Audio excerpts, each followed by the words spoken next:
नमस्कार, public news times channel Shimla में आपका स्वागत है। माननीय मुख्यमंत्री जी और सभी नेता, हमारी पार्टी की अध्यक्ष, मंडी पार्लियामेंट्री की एक बड़ी बैठक शिमला में हुई और उसके नेक्स्ट डे जो है शिमला पार्लियामेंट्री की एक बहुत बड़ी बैठक जो है चुनाव की तैयारियों को लेके हुई।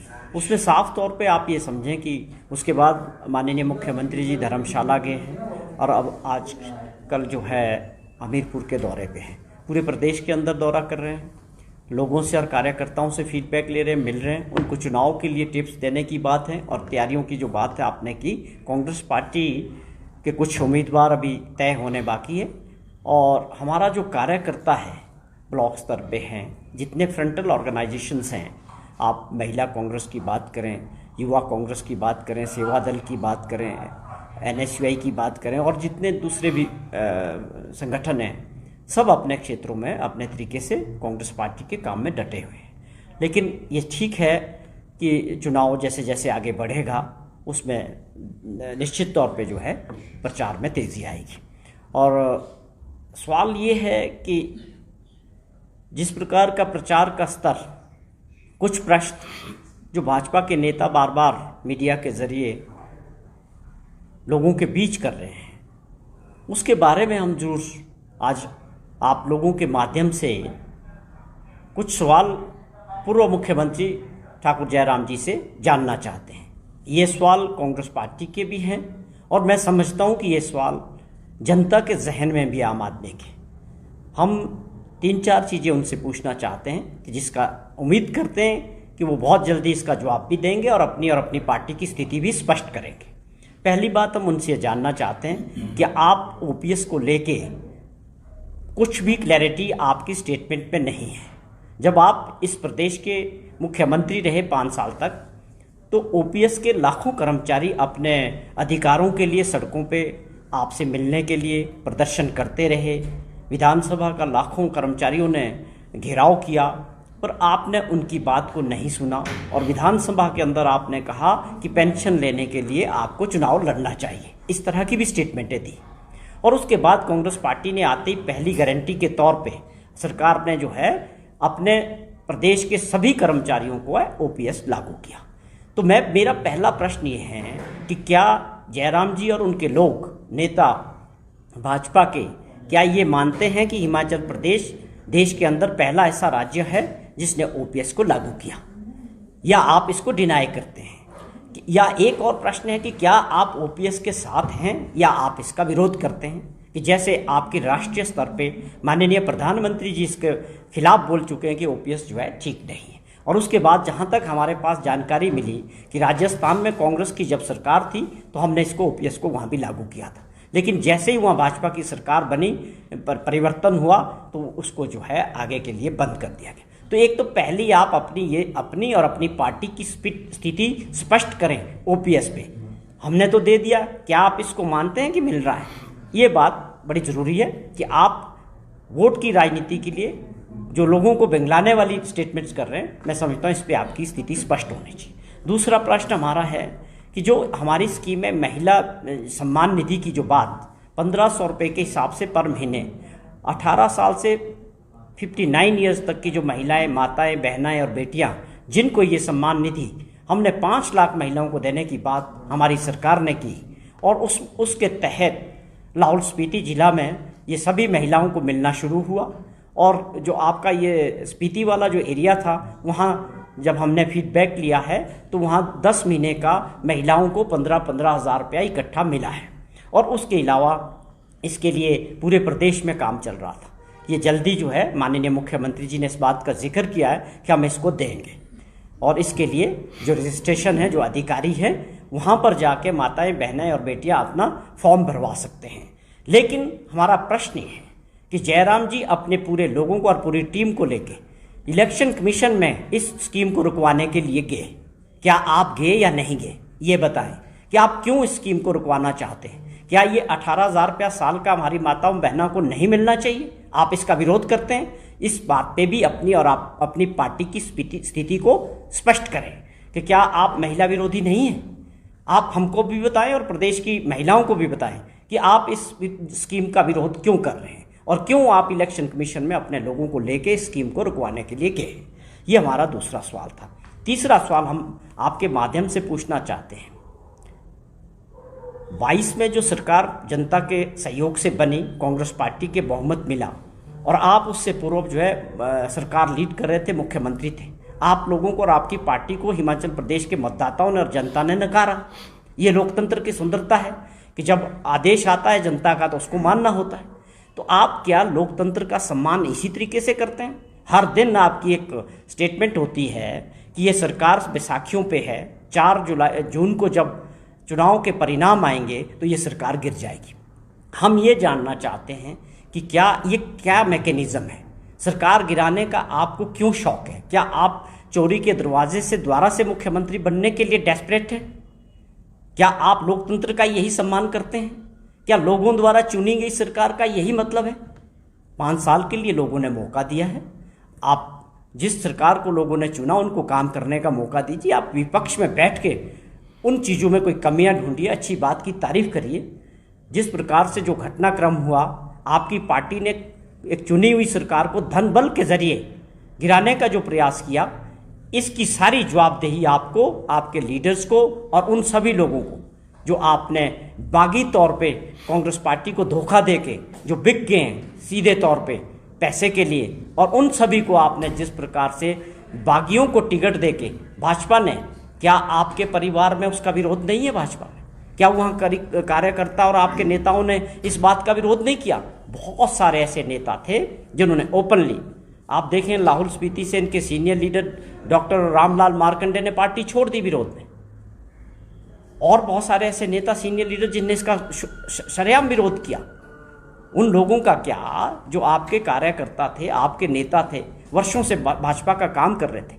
मेरा कहने का मतलब ये है, इस बात को लेके बड़ा भारी रोष भाजपा के वर्करों में, भाजपा के नेताओं में है कि आपने सारे के सारे बागी लोग कांग्रेस से उठा के उनको सबको टिकट दे दिया, उनके अधिकारों पे आपने पूरी तरह से ख़त्म कर दिया।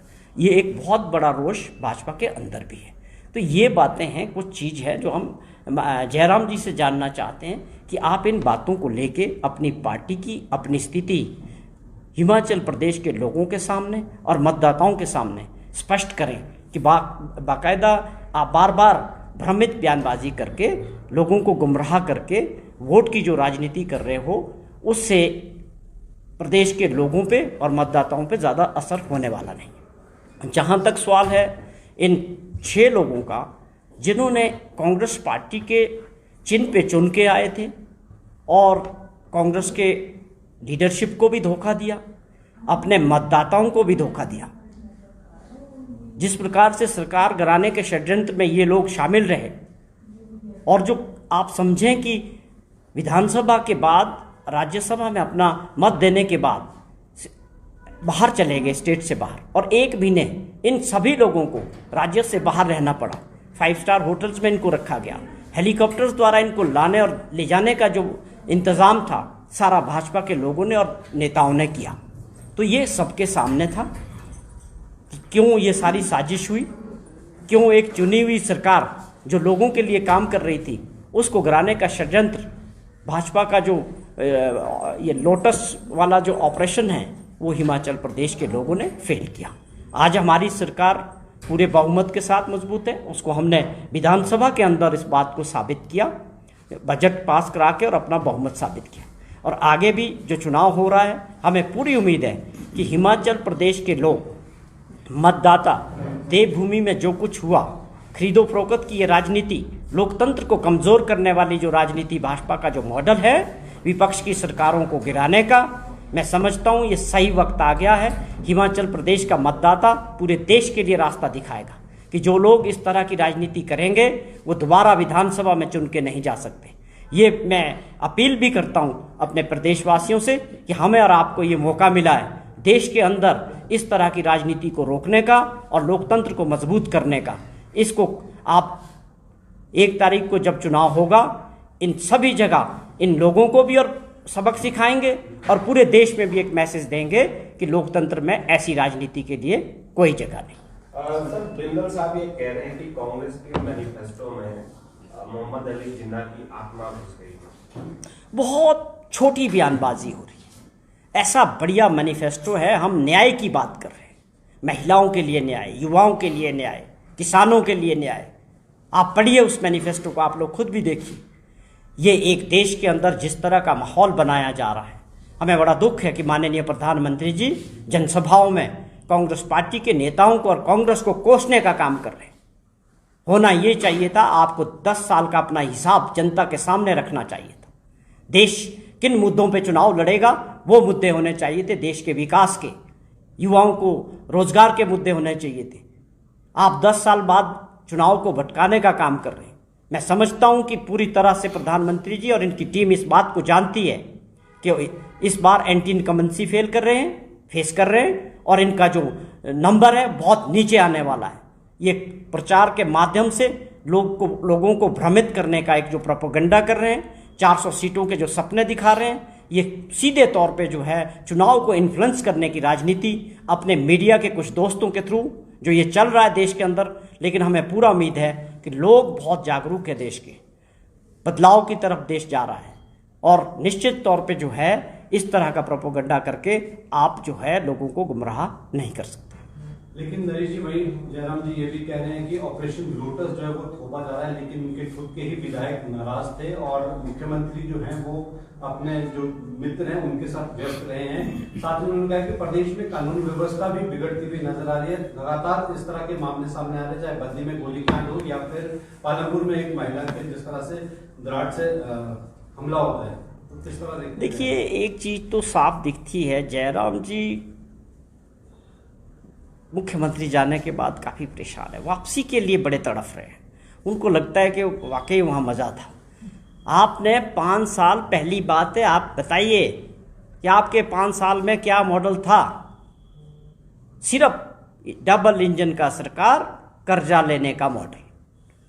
आपको याद किया जाएगा जयराम जी इस प्रदेश में हमेशा, जो पुलिस भर्ती में पर्चे बिके, जो हमीरपुर में चयन बोर्ड में जिस प्रकार से सारे पर्चे लीक हो रहे थे, बिक रहे थे, हिमाचल प्रदेश में इस तरह की व्यवस्था बनाने वाले आप थे पहले मुख्यमंत्री जिनके राज में ये चीज़ें हिमाचल प्रदेश में शुरू हुई। वो अपने आप ने प्रदेश को जो है देश के अंदर अपमानित हुए कि हिमाचल प्रदेश में कभी ऐसी देवभूमि में ये घटनाएं नहीं होती कि यहाँ पर बच्चे मेहनत कर रहे हैं रोजगार के लिए और वो पर्चे बिक जाए लाखों रुपए में। ये किया आपने 5 साल में, और कर्जों का जो बोझ था वो प्रदेशवासियों पे लादा, और जब आप गए तो खजाना खाली करके गए। आपको इन सभी चीज़ों का जवाब लोकतंत्र में जनता ने दिया। आपको वो समझना चाहिए कि आपको विपक्ष में बैठने का आदेश है। आप किस तरह की ऑपरेशन लोटस की बात करते हैं? क्या उन लोगों का खर्चा, उन लोगों को 1 महीने प्रदेश से बाहर रखने की कौन थे उसके पीछे? भाजपा के लोग थे, भाजपा के नेता थे, आप लोग थे। और उनके लिए हेलीकॉप्टर का इंतजाम करना, उनको लाना ले जाना, वो कैसे आज आपकी पार्टी से चुनाव लड़ रहे हैं? अगर आप इसके पीछे नहीं थे तो वो क्यों आपकी पार्टी से चुनाव लड़ रहे हैं? सारे बागी। ये तो एक ये था कि डिफेक्शन में आए, उनकी सदस्यता रद्द हो गई। मैं समझता हूं कि कोई व्यक्ति आज गांव का, पंचायत का प्रधान बनने के लिए तरसता है। अगर किसी को विधायक बनाया, लोगों ने चुन के भेजा, तो उनकी जिम्मेवारी थी कि वहां की जनता की सेवा करते। आप किस वजह से जो है अपनी पार्टी के खिलाफ गए, अपनी सरकार के खिलाफ गए? कोई तो लोटस ऑपरेशन था इसके पीछे। सीधे तौर पे जो है करोड़ों रुपए का लेन देन हुआ है और वो एस्टेब्लिश होगा आने वाले समय में। लेकिन ये प्रथा हिमाचल प्रदेश में चलने वाली नहीं। लेकिन क्या लगता है आपको, इंटेलिजेंस फेलियर रहा है? सरकार पता नहीं कर पाई है कि जो साथ में डिनर करते हैं वही अगले दिन पार्टी छोड़कर जो है वो दूसरे दल में जुड़ जाते हैं। देखिए, इस पे मुख्यमंत्री जी ने भी जिक्र किया कि जो लोग साथ हो, जो आपके साथ शाम को साथ हो, ब्रेकफास्ट में साथ हो, आप वो एक साधारण स्वभाव के व्यक्ति हैं, उन्होंने विश्वास किया। अब आपके मन में क्या चल रहा है? आप अपनी पार्टी को, अपने नेता को, अपने जनता को धोखा देंगे तो धोखेबाजों के लिए कोई इंटेलिजेंस नहीं होती, इंटेलिजेंस की जरूरत नहीं पड़ती जिनका करैक्टर नहीं होता। धन्यवाद। Public news times channel Shimla की ताज़ा खबरों के लिए जुड़े रहें हमारे चैनल के साथ।